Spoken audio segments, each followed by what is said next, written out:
Ovo je ručak koji sam najviše puta napravila. Pileće šnicle u sosu od šampinjona, mišelinov pire krompir, salata od paradajza i feta sira i na kraju tradicionalni bakin kolač s višnjama. Pripremu započinjemo mesom. Potrebno nam je belo meso, količinu odredite sami spram broja osoba za koje ćete praviti. Ja ovdje imam 3 polovine jer je nas 5, a volimo i koja šnicla kasnije da pretekne. Od ove 3 polovine iseći ću šnicle. Potrudite se što tanje možete da isečete, a ako i ne uspete, sve ćete vi to rešiti ključkom za meso. I sad uzmete ovako jednu po jednu. Svaku malo istanjite.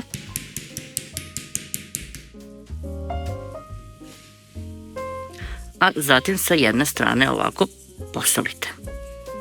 Posolite slobodno malo više jer solite jednu stranu.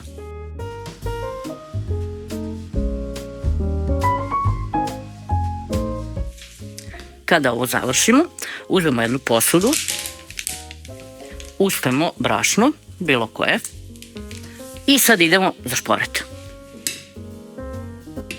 Stavimo tiganj, uspemo ulja, ne morate sipati puno, dovoljno ovako da pokrije dno, a onda ostavimo ga da se zagreje na jačoj vatri. Tu je kod mene 8 od 9. Kada pomislite da se ulje zagrejalo, uzmete ovako malo brašna, pa ako peni, zagrejalo se. Ako ne peni, čekate još malo. Uvaljate ovako svaki komad mesa u brašnu i spustite na vrelo ulje.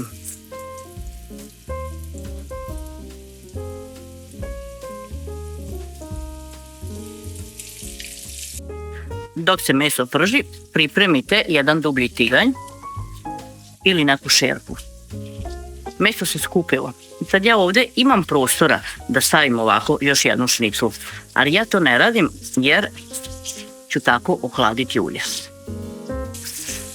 Možete ovako da ih pržite ili nešto malo jače. U početku, pošto ulje nije potpuno zagrejano, bit će slabije, posle će vam prženje da bude jače. Ovaj sam proces ne traje dugo, jer je potrebno više ovo meso okolo da se isprži, ovo brašno, nego baš šnicla. Stavili smo drugu turu i sad ćete vidjeti koliko će ona brže biti gotova od prve. Prva tura je uvek sporija zato što ulje još nije dostiglo maksimalnu temperaturu. Kada sipate ulje, sipate između 50 i 100 ml, zato što ćemo to ulje kasnije iskoristiti, taman je ovo brašno. Zato vodite računa da vam ne pocrne. Ali ako vam se to desi, slobodno sve izbacite i radite sa svežim uljem. Ono što sledeće radimo, zbog čega smo stavili malo ulja i pazili da nam brašno ne zagori, je prelivanje preko mesa. Ovo će dati poseban šmek. Ali ako vam se desi da vam izgori brašno, onda slobodno stavite jednu kašičicu brašna, pa onda ovo uradite. Sipala sam 500 ml vode i sad raspoređujem tako da mi što bolje legnu ove šnicle u ovu vodu. I pošto vidite da vam je malo, slobodno uspite još da vam šnicle ovako plivaju, zato što će one sada da idu na krčkanje. Navučete ovako meso, uključite na srednju vatru, na primjer 6 od 9, ukoliko bude bilo potrebe, ukoliko bude bilo potrebe ili jako bude vrilo, smanjit ćete. Pre nego što počnemo da pravimo prilog, imamo vremena da smućkamo kolač. 5 cijelih jaja razdvajamo na belanca i žumanca. Ukoliko su krupna jaja, može i 4, ovo su nešto sitnija, pa ću staviti 5. Uzmem zatim jednu ovu čašu, obično od 200 ml, i sipam jednu čašu šećera. Mera je između 1 do 2, zavisi sad ko koliko slatko voli. Tako i stavite. I sad mutimo belanca uz dodavanje šećera. Stopiram pa odmerim još pola čaše. To je naša mera. Možete da stavite kako god vam odgovara. Kada ovako umutite belanca, dodajete jedno po jedno žumance, 200 ml jogurta, pa u ovu čašu dok mutite sipate 100 ml ulja. Dodajem malo vanilin šećera, ovo je mera za jednu kesicu. Uzmem brašno, pa jednu suvu čašu i odmerim 2,5 čaše. I nadam se da mi neće pola ispasti napolje. Dodajem zatim i 10 grama praška za pecivo, to je jedna kesica. I sad uzmemo žicu i sve lagano sjedinimo. Masa za kolač je gotova. Uzela sam đuveč pleh, dimenzije su mu 33 x 23 cm i sad ću staviti celu ovu smesu za kolač. Ravnomerno ovako rasporedim svuda. Uključila sam vrevnu da se zagreva na 200 stepeni. Pa od gore 300 do 500 grama višanja. Možete da stavite i bilo koje ovo crveno kiselkasto voće. Ovaj kolač je mnogo lep i sa borovnicama. Morate da vodite računa kada stavljate voće, da ga ne stavite previše, jer ono će ispustiti svoj sok, bilo da je sveže, bilo da je zaleđeno, i onda kolač neće narasti, nego će upiti tu vodu i bit će onako sav gnjecav i zdudan. Ovaj se kolač na starinski način pravio sa mlekom, ali ja ga pravim sa jogurtom zato što ima mnogo lepši ukus. I sad kad ovo lepo poslažemo, nosimo u revnu da se peče i smanjit ćemo je na 180 stepeni. Dok vam šnicle polako krčkaju, uzmete ovako jednu veću kašiku i jednu posudu i skinete ovaj višak masnoće.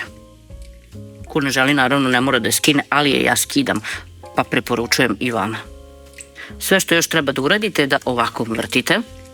Zato vam je potrebna dublja posuda, šerpa ili ovako tiganj, da možete da pomerate šnicle kako se ne bi zalepile. Posle nekih 5 minuta malo samo posolimo još sve, dodamo malo bibera po ukusu, otprilike ovako. Možete da dodate i malo još nekih drugih začina, kao što je na primjer kurkuma, i onda dodajemo 200 grama svežih šampinjona. Njih sam izrendala na listiće i sad ću ovako da ih potopim u sos. Njima nije potrebno dugo kuvanje, zato ih ovako dodajem pred kraj. Nekih 10 minuta, neka bude i do 15, i sve je već gotovo. Ukoliko vam se učini da je ovaj sos suviše gust, slobodno uspite malo vode. Preporučujem vam da posudu samo ovako drmate, zato što će šnicle biti zaista mekane, pa kako ih ne bismo sve raskidali. Za to vreme kolač nam je baš lepo porumeneo i uskoro je gotov. Sljedeće što pripremamo je prilog. Potreban nam je krompir. Najbolji je Yukon Gold, tako nekako se zove, ali mi nemamo taj. Imamo samo ovaj zlatni, tačnije samo Gold, ali je i on odličan. Krompir operemo i prebacujemo ga u hladnu vodu. Krompir se ni slučajno ne secka, jer onda upije jako puno vode, a to nam zaista nije potrebno. Možete samo da ovako, ako vam je neki baš izuzetno velik, da ga presečete po sredini i to je sve. Ono što još dodajemo je so.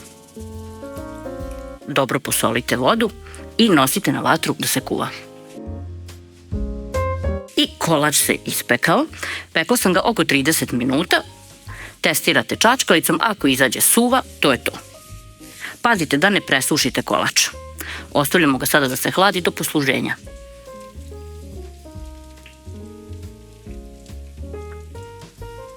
Krompir kada se skuva, procjedite ga i onda uzmete kašiku i stavljate ga ovako u cetku. Možete ovako kašikom da ga proterujete, a možete i ovako. Ovo radimo dok je krompir vreo. Čim ga procedimo. Krompir možete da ispasirate kroz onu pasirku koju ima. Vidite kako je predivan. Na ovaj način se priprema u restoranima sa Michelin zvezdicom. Sad stavite maslac. Stavljamo maslac u vrelu. Ovdje ima 125 grama.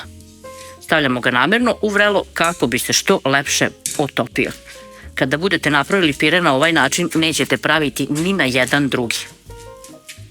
Pire se ni slučajno ne pravi mikserom. Dobit ćete onu penatu strukturu ako radite mikserom, ali će u isto vreme biti i gumen. Možda vam ovo deluje dugo, ali verujte, isplati se. Itekako. Dobro posolimo i nosimo na vatru. Stavimo šerpu na srednju vatru i ovako lagano mešamo. Sa strane zagrevamo mleko. Mešamo sve dok se ovaj maslac potpuno ne ugradi u krompir i cela smesa na oko postane suva.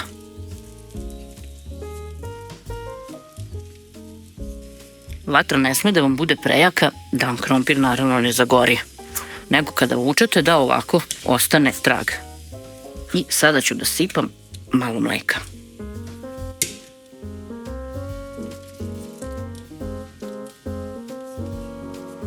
Količina mleka zavisi koliko gusto želite da dobijete. Ko vole ređe, stavit će malo više, ko voli gušće, malo manje. Kada se sjedini ovako, dodajte još mleka. Po pravilu, pire treba, kad se završi priprema, da je ređi. Sve ovo jeste malo posla, ali vredi. Odmah krompir prebacujemo u jednu posudu u kojoj će biti poslužen. Ukoliko vam treba kasnije, ostavite ga u ovoj šerpi u kojoj ste kuvali, da biste mogli dodati kasnije malo mleka i sve zajedno ugrejati. Za kraj blaga dekoracija, od gore stavimo bilo čega listić i to je to. Ostalo je još da napravimo salatu. Ovdje sam isekla crni luk na kriškice. Isekla sam i paradajz, taj deo nisam snimala, smatram da ne morate gledati kako nešto seckam. Samo ću dodati soli i bibera, ja ne dodajem ni sirće, ni ulje i samo sve to promešam. Salatu prebacujem na jedan tanjir. Od gore ću narendati malo feta sira. I to bi bilo to. Ručak i kolač su gotovi i mogu da se posluže. Pogledajte kako je predivan. Vazdušast, mek i sočan.